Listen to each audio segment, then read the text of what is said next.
नमस्कार साथियों, मेरा नाम है विकास शर्मा और मैं स्वागत करता हूं आपका हमारे यूट्यूब चैनल अनफिल्टर्ड हिस्ट्री में। साथियों, MPPSC प्रीलिम्स 2026 के लिए मैं एक PYQ सीरीज चला रहा हूं, जिसमें हमने 2025 के पेपर, 2024, 2023 के पेपर को विथ एलिमिनेशन टेक्निक के साथ सॉल्व कर लिया है। आज हम 2022 का पेपर करेंगे। इसमें हम प्रारंभिक 30 क्वेश्चन इस वीडियो में करेंगे। तो चलिए शुरू करते हैं। इसका पहला क्वेश्चन है, एटलस और अक्ष के मध्य पाए जाने वाले जोड़ पाइवट को कहते हैं? सैडल जोड़ कहते हैं, फेवरस जोड़ कहते हैं, कार्टिलेगेनियस जॉइंट कहते हैं, कार्टिलेगेनियस जॉइंट कहते हैं और साइनोवियल जॉइंट कहते हैं। साइनोवियल जॉइंट कहते हैं। इसको एक बार आप इंग्लिश में पढ़ेंगे तो आपको ज़्यादा अच्छे समझ में आएगा, क्योंकि साइंस टेक के क्वेश्चन एक बार इंग्लिश में जरूर पढ़ने चाहिए। Saddle joint, fibrous joint, cartilaginous joint and synovial joint. तो इसका आंसर तो साइनोवियल जॉइंट है। साइनोवियल जॉइंट के बारे में हम थोड़ी सी चर्चा कर लेते हैं। साइनोवियल जॉइंट मुख्यतः हाथ और पैर की हड्डियों को जोड़ने के लिए होता है और ये बहुत गतिशील होता है, यानी कि इसमें बहुत मूवमेंट होता है। ठीक है, तो इसके बाद क्वेश्चन नंबर 2 देखते हैं। जेनेटिकली मॉडिफाइड बीटी ब्रिंजल के इज डेवलप्ड फॉर, यानी कि हम क्वेश्चन हिंदी में देख लेते हैं। आनुवांशिक रूप से परिवर्तित बीटी बैगन को निम्नलिखित में से किसके लिए विकसित किया गया? बीटी क्रॉप्स यानी कि GM क्रॉप्स जो होती हैं, GM क्रॉप्स को किसी विकार के रहते उनमें थोड़ा म्यूटेशन किया जाता है, इसलिए फिर वो विकार नहीं होता है। तो इसमें बैसिलस थुरिंगिensis नामक जीवाणु से एक विशेष जीन लिया गया है जो इस बीटी बैगन में डाला गया है, जिससे इसमें कीड़े नहीं लगते। तो इसमें कीट प्रतिरोध के लिए किया गया। इसका आंसर कीट प्रतिरोध है। क्वेश्चन नंबर 3 देखते हैं। मनुष्यों में निम्नलिखित में से कौन सा विटामिन खून का थक्का जमने में सहायक होता है? तो इसके सबसे पहले हम ऑप्शन देख लेते हैं। इसमें option vitamin A, vitamin B, vitamin K और विटामिन डी। इसका सही आंसर है विटामिन के। इसका सही आंसर विटामिन के है। थोड़ा हम इसके बारे में बात कर लेते हैं। कोगुलेशन के नाम से भी जाना जाता है ये, यानी कि खून का थक्का जमना, मतलब विटामिन के ये कोगुलेशन के नाम से भी जाना जाता है। यह है एक मिनट दोस्तों, ये विटामिन के प्रोथ्रोम्बिन और अन्य क्लोटिंग फैक्टर्स होते हैं, जैसे फैक्टर 2, फैक्टर 7, फैक्टर 9 और फैक्टर 10 आदि का संश्लेषण करती है। ठीक है, और इसकी कमी से रक्त के थक्के जमने में देरी होती है और यह अत्यधिक रक्तस्राव संबंधित विकार उत्पन्न करती है। ठीक है, विटामिन के अत्यधिक रक्तस्राव संबंधित विकार उत्पन्न करती है अगर इसमें इसकी कमी हो। क्वेश्चन नंबर 4 देखते हैं। IIMF भारतीय वन प्रबंधन संस्थान कहाँ स्थित है? तो भारतीय वन प्रबंधन संस्थान भोपाल में स्थित है। इसकी स्थापना 1982 में की गई थी और यह ministry of environment, forest and climate change, यानी कि MOEFCC, ministry of environment, forest and climate change के अंतर्गत यह आता है और यह वन संसाधनों का सतत प्रबंधन करता है। आगे इसके बाद क्वेश्चन नंबर 5 देखते हैं। वह क्षेत्र जो पारिस्थितिकी तंत्रों के मध्य सीमा रेखा अथवा संक्रमण क्षेत्र के रूप में कार्य करता है, उसको क्या कहते हैं? तो उसको ये बहुत नॉर्मल सा क्वेश्चन है, सभी को पता है, उसको इकोटोन कहते हैं। और इसके 2024 से 2025 में सेरे और नीस के बारे में पूछा गया था। आप एक बार उनको भी देख के चले जाएं।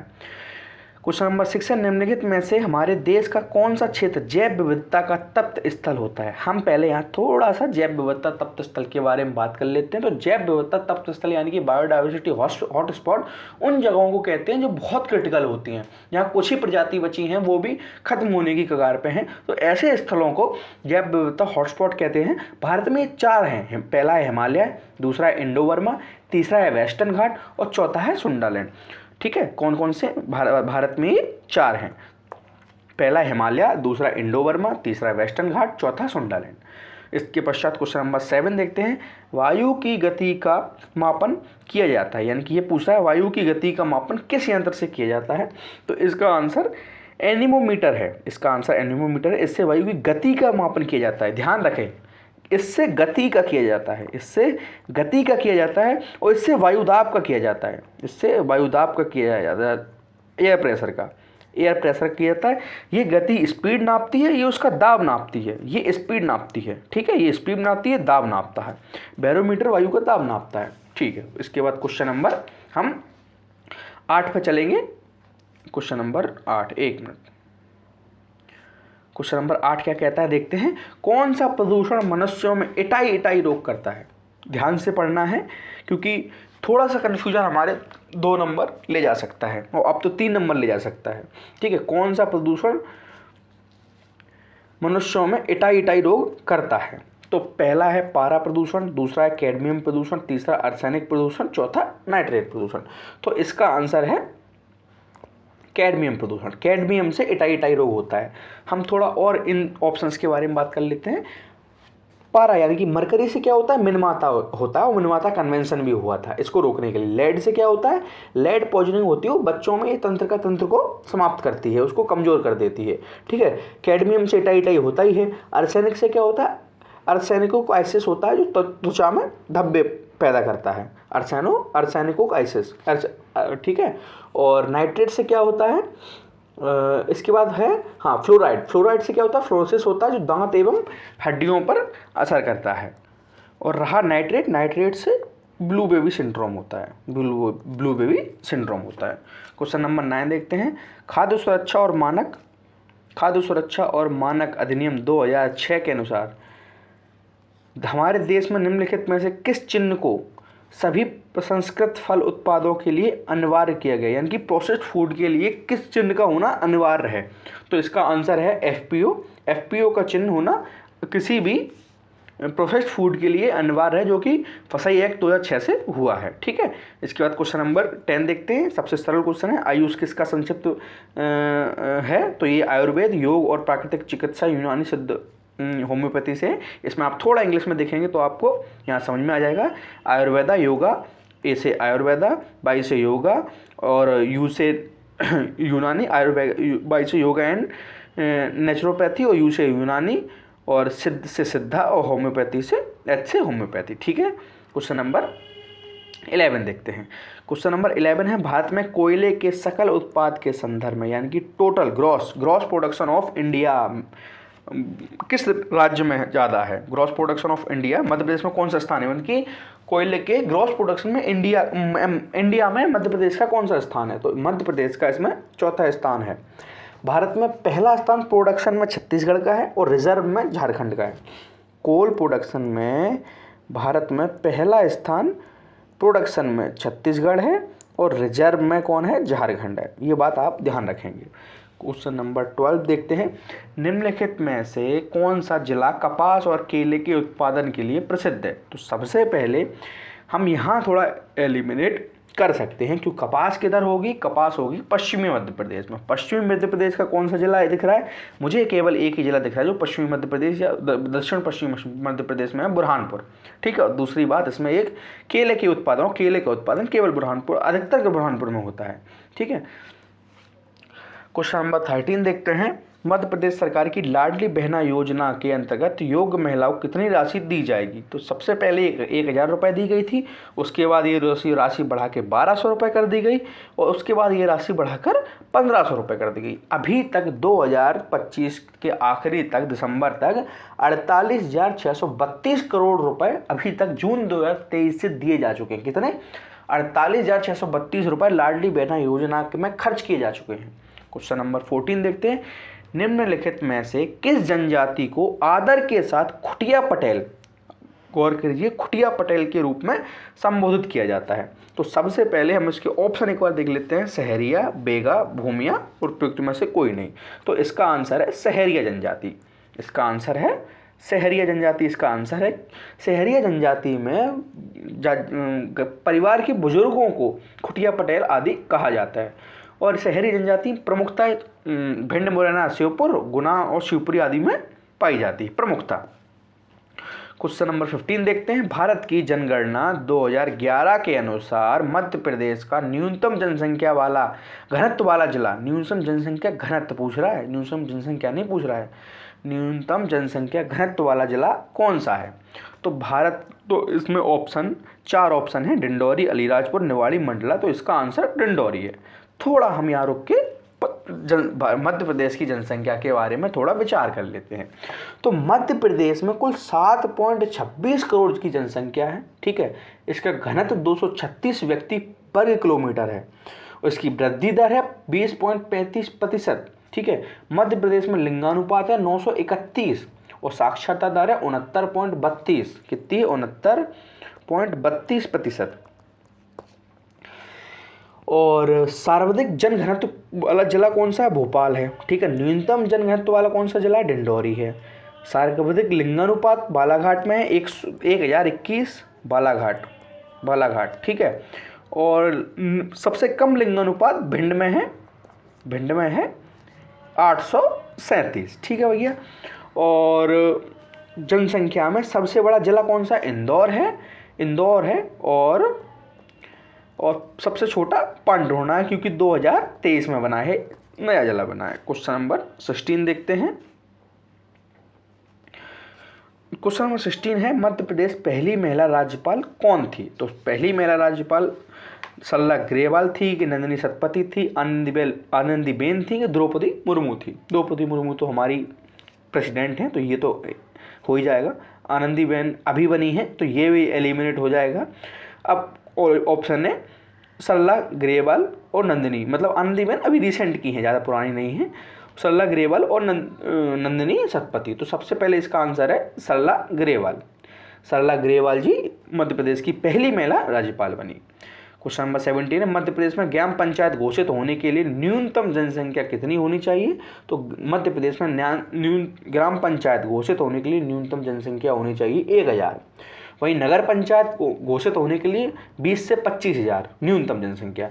वहीं नगर पालिका घोषित होने के लिए न्यूनतम 25,000 से लेकर 3 लाख तक। 3 लाख तक होगी तो नगर पालिका होगी। वहीं नगर निगम होने के लिए 3 लाख से लेके जितनी बड़ी हो फिर वो नगर निगम, मतलब न्यूनतम 3 लाख जनसंख्या होनी चाहिए, तब वो नगर निगम होगी। ठीक है भैया? ठीक है भाइयों। उसके बाद देखते हैं क्वेश्चन नंबर 18, मध्य प्रदेश में कितनी बार राष्ट्रपति शासन लागू किया गया है? तो ये 1 बार, 2 बार, 3 बार और 4 बार। ये 3 बार हुआ है। कब हुआ है भाइयों? ये 1977 में, 1980 में और 1992 और 93 में। एक बार हम यहाँ गवर्नर देख लेते हैं कौन कौन थे। तो 77 में थे निरंजन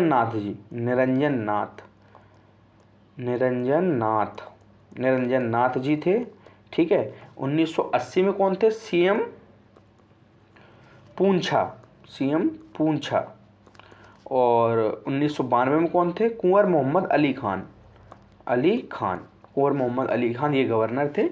स्टार्टिंग के 3 गवर्नर, आखिरी के 3 गवर्नर, स्टार्टिंग के 3 सीएम, आखिरी के 3 सीएम। आप एक बार परीक्षा में जाने से पहले नज़र मार के जाएं। क्वेश्चन नंबर 19 देखते हैं, मध्य प्रदेश में मुख्यमंत्री की अनुपस्थिति में निम्नलिखित में से कौन मंत्रिपरिषद की बैठक अध्यक्षता करता है? तो इसमें इसका आंसर है मुख्यमंत्री द्वारा नाम निर्दिष्ट मंत्री। अगर उप मुख्यमंत्री उस राज्य में नहीं है तो मुख्यमंत्री द्वारा नाम निर्दिष्ट मंत्री इसका आंसर है। क्वेश्चन नंबर 20 देखते हैं, मध्य प्रदेश में प्रथम मुख्यमंत्री कौन थे? तो सबको पता है, पंडित रविशंकर शुक्ल जी थे मध्य प्रदेश के प्रथम मुख्यमंत्री। क्वेश्चन नंबर 21 देखते हैं, राज्य मानवाधिकार आयोग के सदस्यों की नियुक्ति हेतु गठित समिति की अध्यक्षता कौन करता है? यानी कि स्टेट ह्यूमन राइट कमीशन की सदस्यों की नियुक्ति के लिए जो कमेटी बनाई जाती है, उसकी अध्यक्षता कौन करता है? उनका चेयरपर्सन होता है उस देश का, उस राज्य का मुख्यमंत्री। ठीक है। क्वेश्चन नंबर 22 देखते हैं, मध्य प्रदेश राज्य पिछड़ा वर्ग आयोग संशोधन अधिनियम 2021 के अंतर्गत कितने अशासकीय सदस्य हो सकते हैं? तो ये एक ऐसा क्वेश्चन है, ये सब इतनी बारीकी से हर चीज़ याद रहना पॉसिबल नहीं है, तो आप इसको छोड़ भी सकते हैं। अगर नहीं आता है तो ब्लाइंड गैस नहीं करना है। तो फिलहाल इसका आंसर सी है, 5 लोग अशासकीय लोग होते हैं। क्वेश्चन नंबर 23 देखते हैं, राष्ट्रीय मानवाधिकार आयोग के संदर्भ में कथनों का विश्लेषण कीजिए। पहला है, मानव अधिकार आयोग मानव अधिकार के क्षेत्र में कार्यरत संसाधनों को प्रोत्साहित करता है। बिल्कुल सही बात है और सिंपल ऑप्शन है। ठीक है। तो आयोग का काम मानवाधिकार क्षेत्र में अनुसंधान करना, यानी कि रिसर्च करना। क्यों नहीं करेगा? उसी के लिए बनाया गया है तो उसी की रिसर्च करेगा। तो इसका क्वेश्चन नंबर ऑप्शन देख लेते हैं। कथन 1 सत्य है, कथन 2 सत्य है, कथन 1, 2 की सही व्याख्या करता है, कथन दोनों सही हैं। आयोग ने इसका आंसर सी डी दिया है, यानी कि 2 आंसर दिए हैं, दोनों ये सही हैं। क्वेश्चन नंबर हम 24 देखते हैं। संघ तथा राज्यों के लिए लोक सेवा आयोग का प्रावधान संविधान के किस अनुच्छेद में है? तो अनुच्छेद 340 में है, अनुच्छेद 315 में है, अनुच्छेद 328 में है कि अनुच्छेद 238 में है? तो इसमें अनुच्छेद 315 में है, संघ और राज्यों के लोक सेवा आयोग का प्रावधान। ठीक है, अब क्वेश्चन अनुच्छेद 340 में क्या है? तो अनुच्छेद 340 में बैकवर्ड क्लासेस की जांच के लिए राष्ट्रपति को पावर्स दी गई हैं। ठीक है, और अनुच्छेद 328 में क्या है? तो राज्य की विधानमंडल को राज्य के विषय पर कानून बनाने की शक्ति है, बशर्ते अगर संसद ने उसके लिए कानून नहीं बनाया है तो। और अनुच्छेद 238 को हटा दिया गया है। क्वेश्चन नंबर 25 देखते हैं। भारत के नियंत्रण और महालेखा परीक्षक के वेतन एवं सेवा शर्तें कहाँ पर विनिर्दिष्ट हैं? ये कैग की बात हो रही है, मतलब कैग की जो वेतन है वो कहाँ से कहाँ विनिर्दिष्ट है? इसमें शेड्यूल पूछा गया है। तो प्रथम शेड्यूल भारत का संविधान, दूसरा शेड्यूल, तीसरा शेड्यूल और चतुर्थ शेड्यूल। तो सभी को पता है कि वेतन एवं भत्ते तुत्व अनुसूची में सम्मिलित। तो शेड्यूल भारत के संविधान के शेड्यूल 2 में राष्ट्रपति, राज्यपाल, लोकसभा, राज्यसभा के अध्यक्ष, न्यायाधीश आदि के वेतन और कैग के वेतन आदि भत्ते विशेष अधिकार शामिल हैं। क्वेश्चन नंबर 26 देखते हैं। मध्य प्रदेश राज्य निर्वाचन आयोग कब अस्तित्व में आया? तो ये आपको थोड़ा याद रखना पड़ेगा। वैसे एक आयोग ने क्वेश्चन डिलीट किया है, पर गूगल सर्च करने पर 1 फरवरी 1994 इसको दिखा रहा है। क्वेश्चन नंबर 27 देखते हैं। नीति आयोग के उपाध्यक्ष की नियुक्ति कौन करता है? नीति आयोग के उपाध्यक्ष की नियुक्ति अध्यक्ष तो स्वयं प्रधानमंत्री होते हैं। योजना आयोग के बदले में ये आया था 2015 में। तो इसके उपाध्यक्ष की नियुक्ति भारत के प्रधानमंत्री करते हैं और प्रधानमंत्री इसके अध्यक्ष होते हैं। ठीक है, क्वेश्चन नंबर 28 देखते हैं। सतर्कता के क्षेत्र में केंद्रीय एजेंसीज को सलाह एवं मार्गदर्शन देने हेतु केंद्रीय सतर्कता आयोग यानी कि CVC सेंट्रल विजिलेंस कमीशन की स्थापना किस अध्यक्षता वाली समिति की सिफारिश पर आधारित की गई? तो ये सबको पता है, के संथानम समिति के द्वारा की गई थी। ये बहुत प्रमुख समिति है। ठीक है, इसकी 1964 में इसको बनाया गया था और सरकारी अधिकारियों के भ्रष्टाचार को देखने के लिए इसको बनाया गया था। इसमें PM, होम मिनिस्टर और लोकसभा के विपक्ष का नेता इसकी नियुक्ति समिति के में मेंबर होते हैं। जो इनके अध्यक्ष की जो नियुक्ति करता है उसमें 3 लोग होते हैं, PM, होम मिनिस्टर, PM,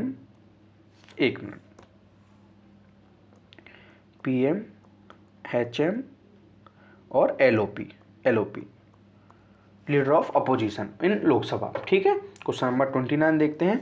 निम्नलिखित में से कौन राज्य का मुख्य सूचना आयुक्त या राज्य सूचना आयुक्त नहीं हो सकता है? मतलब इसमें पूछा गया है कौन चीफ इंफॉर्मेशन CIC नहीं हो सकता है? तो पत्रकारिता का क्षेत्र का व्यक्ति, विधि क्षेत्र का व्यक्ति, विज्ञान एवं प्रौद्योगिकी क्षेत्र का व्यक्ति, राज्य क्षेत्र के विधानमंडल का सदस्य। तो ये नहीं हो सकता क्योंकि ये ऑफिस ऑफ प्रॉफिट पहले ही ले चुका होता है। ठीक है, तो ये राज्य के क्षेत्र के विधानमंडल का सदस्य ये नहीं हो सकता है। क्वेश्चन नंबर 30 देखते हैं। भारतीय संविधान के किस अनुच्छेद के अंतर्गत राष्ट्रीय अनुसूचित जाति आयोग की गठन किया गया है? तो अनुच्छेद 338। ये कुछ अनुच्छेद आपको याद करने पड़ेंगे। तो इसमें अनुच्छेद 338 है और ST के लिए 338 है, 338A है। ये 2004 में 338 से अलग हुआ था। कितने में? 2004 में अलग हुआ था।